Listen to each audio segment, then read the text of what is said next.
Hello and welcome to another episode of Beer and Review. As always, I am Manderson and with me is Maviel. Maviel, what do we have in store this week? This week we are going to be testing out the Guinness draft beer. Guinness. So Guinness.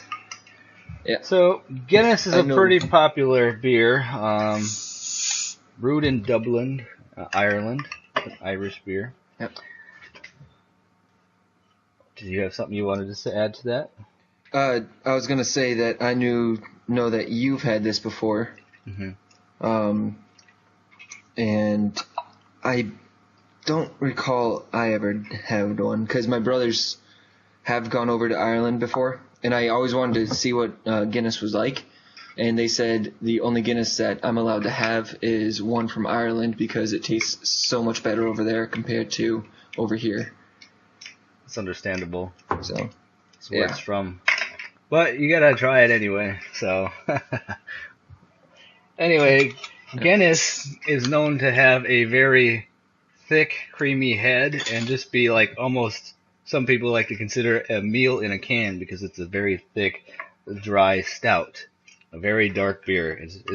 I think it's pretty good though. Why it has such a creamy head, I'm going to show you here in a second when I open this bottle, or this can, I guess, big can. When you open the can, it does this.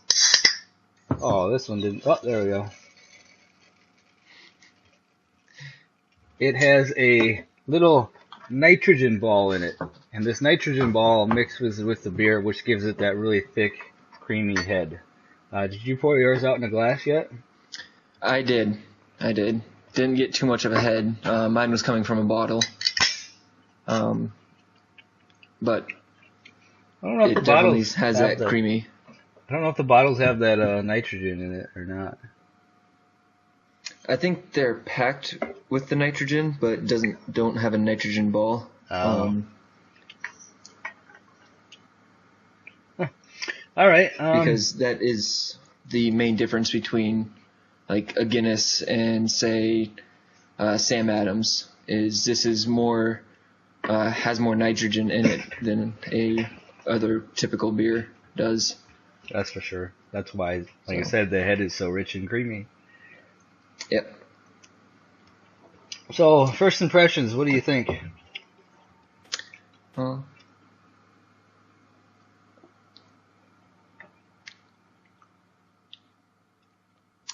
Definitely a stout. Mm-hmm. Yep. It has a very mild smell. Like, you can't really smell it all that much, actually. It's pretty mild. No. A little bit of a maybe roasty smell to it, but that's it. Not too much. It's very smooth. It's smooth-bodied. It Very goes smooth. down really easy. It's not particularly strong flavor, but it does have a very, very solid flavor. Like, it's flavorful. It's just not super bold or standing out for a flavor. Yeah. But it's very smooth. They sort of It's definitely a thick and Sort of heavy beer, too. toasty. Toasty. Roasted, toasty. If you want to say that, I suppose.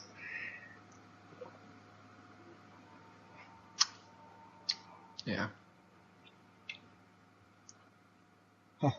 Yeah, it's pretty I like decent it. so far. It's a very, Yeah. very popular stout. It's pretty good beer so far. Yeah. Doesn't really leave an aftertaste at all. It was a mild aftertaste, but nothing too strong. Doesn't like hit you like an IPA would. It's a nice, And smooth stout. and it doesn't seem as heavy as what people sort of lead on to say it is. It's not as heavy as like a meal in a bottle kind of thing, but a meal in Yeah. a can. But it is heavy. It's got some heft to it for sure. Yep. And it actually only has like 125 calories in it. Really? So, yeah. Huh. And I I think didn't realize like that. Budweiser or something has upwards of 200 calories per can. Really? Yeah. I didn't know that. Well, that's It's interesting. Just have to drink Guinness. Oh, well, Yep. you have anything else to add to this, Mattville?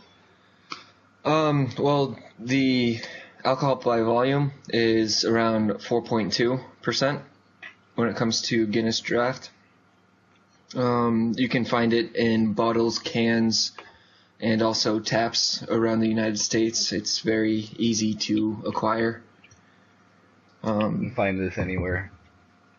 Yeah. Very popular beer. But other than that, My cans are 14.9 fluid ounces. ooh, mine are only 11.2 fluid ounces in the bottles. So there's a little difference I there. guess if you're looking for something bigger, go with the cans. All right, well, that's a little bit about the beer. We'll be back here in a little bit with our final impressions and some history. All right, welcome back. We're ready to tell you a little bit extra about this beer that we found that's pretty cool and give you our final thoughts on it. So, Mattville, what do you have to share? After reading a little bit of history on the brewery itself, a couple little cool tidbits have come to our attention. And one of the coolest ones that I've read so far is their first bottle drop promotion back in that was in 1954 was the bottle drop promotion, and they numbered 50,000 bottles and sealed them with little notes inside and dropped them overboard from ships in various oceans around the world. And the finders of those bottles would send the slip back to the Guinness exports to receive a reply and a memento from Guinness exports. And those bottles were found in locations such as like Liverpool docks, the Bahamas, Tahiti, and even Mexico. So I found that little thing kind of cool. Yeah, that's pretty crazy. Just dropping 50,000 bottles overboard and seeing what happens. That's a bold advertising campaign for sure. I'm wondering if all of them have been found. Yeah, what year was that? There's still like someone. 1954. 50,000 bottles. Yeah. That'd be awesome to find one of those bottles. I wouldn't even open it. I'd just keep it. That'd be something else. A pretty cool fact I found. I thought this was pretty interesting. By 1940 or 1914, actually, they were producing 2,652,000 bottles of beer a year. Barrels of beer, not bottles. Barrels of beer. And at that time, that was more than double their next competitor, which was Bass beer. So in 1914, they were 10% of the market, total UK beer market, just themselves. That's nuts. That's huge. That is nuts. Jeez. You got any other cool facts? To go along, all right. Yeah, to go along with that, in 2007, it was reported that 10 million Guinness glasses are enjoyed every day. Every day. Every day, 10 million glasses of Guinness were consumed. It's an unbelievable stat number. Yeah. I also read that even though since 2001 the amount of beer Guinness that is being drank in Ireland is declining since 2001, it is still the most sold alcoholic beverage in Ireland. It's been declining for a steady 13 years, and it's still the most sold alcoholic beverage. So that's kind of crazy. Yeah. But the most crazy that I found is back to its roots. Okay? So it was founded in 1759, and it was Arthur Guinness signed a 9,000-year lease on an unused brewery at St. James Gate in Dublin. Dublin, Ireland, yeah. 9,000-year lease. I don't know why he decided to do a 9,000-year lease, but that's awesome. Hey, yeah. I He's mean, he's set for quite some time on that thing. yeah, too bad he 'Cause- doesn't see it anymore. yeah, yeah, unfortunately. But given that in 2009 was the Guinness's 250 years Hmm. like celebration, they have what is that? 750. 8,750 years left Yeah, in that lease. that's nuts. Um, in fact, not related to this, but to segue a little bit, um, I guess Irish people weren't so fond of Catholics. It was told that if an employee in like the 1900, 1800 era, that kind of era, if an employee for Guinness wanted to marry a Catholic, their resignation was expected to show up before it happened. They weren't allowed to do that. And it's also said that while they had no trouble selling alcohol to Catholics, they did everything they could to avoid employing them up until like 1960s. Up until Wow. the 1960s, they didn't even do Catholic. They didn't let Catholic employees, pretty much. That's crazy Wow. too. It's kind That of is historic crazy. company. They've done a lot of stuff. Yeah. So That, yeah, wow. and been around since 1759, like you mentioned. Um, Yep. some cool things, like we just talked about, some cool things about the beer. Another thing about it is when it first started, one thing that gave it its kind of unique flavor was that they used to um, mix older brewed beers with their newer brewed beers, mix them together, and then sell that. And that's kind of what gave it a the unique flavor, kind of a lambic flavor, lactic flavor, something like that. I can't remember the word, but they have refused to say if they still do that today or not. But Huh. that's kind of a cool little fact That's too. interesting. So. Yeah. Now, Guinness has more than just the Guinness draft beer, as we all know. Now that they have a Guinness Blonde, which is a lot paler than their regular beers.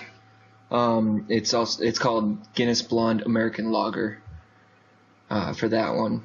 And they also have an extra stout. They have just their draft beer. They have the foreign extra, and also this 1959 or 1759, sorry, which is apparently a very rare limited edition beer that they brewed. And they might still be brewing this. My beer place said that they weren't, but also the black lager. I know that came out, I believe, in 2010. But I was not able to find it in my area, so I don't know if it actually is still being brewed and distributed or not. Yeah, I actually have some of that in my fridge, so I know it's still possible to find, but we can't come to a consensus if it's still brewed. We couldn't find it on their website either, so I don't know what that says about the beer.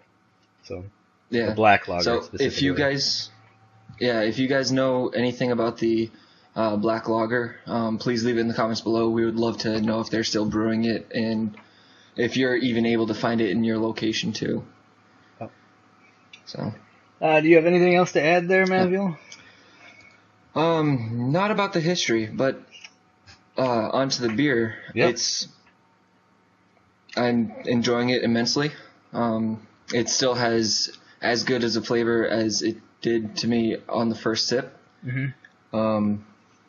And again, it's not sitting as heavy in me than I was perceiving it would be.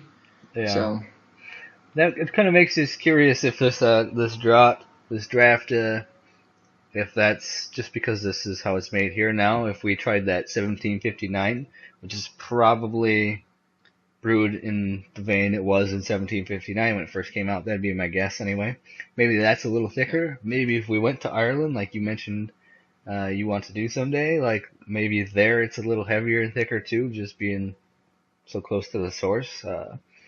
This is a little easier drinking, probably not being quite as heavy, but it's still got some heft to it, and it's a thick, hefty beer, just not as thick as you would imagine. And it's really smooth, and I'm in agreement. It's just as good now as when I started, so it's good beer. Yep. And honestly, I don't know if my bottle tastes the same as your can, or if like these don't even compare to what you would get off of the draft at a bar. You mentioned as well in Ireland when they pour it, you said that they have to from the pour to when you first take your first sip is like at least 2 minutes. Yep. And they have a nice head on that too, and the creamy head really adds something to the beer as well. So I'm sure if we did all those things, the flavor of the beer would change a little bit and could be better too. So that's interesting as well. Yeah. But it's good Yep. either way. So, probably my favorite dry stout currently. Yeah, I'd rank it up there with my stouts too.